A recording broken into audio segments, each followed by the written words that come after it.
से बात करेलू, साली होलिये में घात करेलू,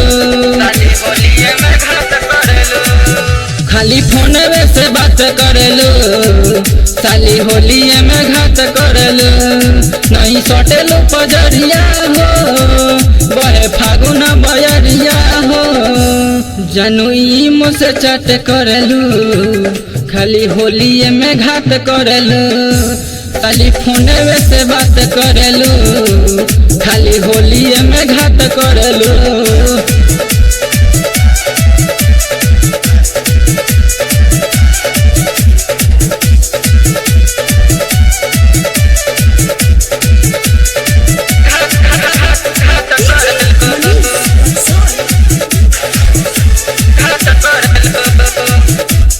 दिलवा में आस गोरी बारू तो खास तारा बिना सुना लगता वे होली, तोनी दे दो धियान आज होलिया में जाने लाल लाल कर दी तहर चोली।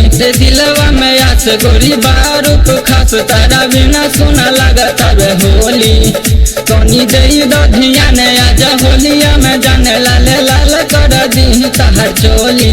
होली लागत वे फीका हो, गौर कर सालिनी सा हो, कहे नहीं मुलाकात करेलू, साली होलिये में घात करेलू, खाली फोन से बात करेलू, साली होलिये में घात करेलू।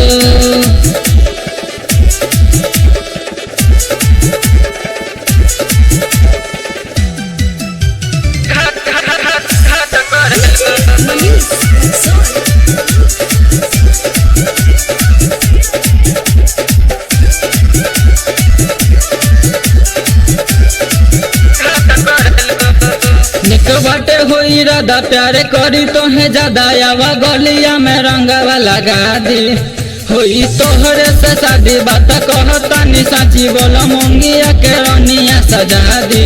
निक बाटे होई राधा प्यारे करी तो है ज्यादा, आवा गलिया में रंगवा लगा दी, होई तोहरे से शादी बात कहता नि साची, बोलो मोंगिया के रनिया सजा दी।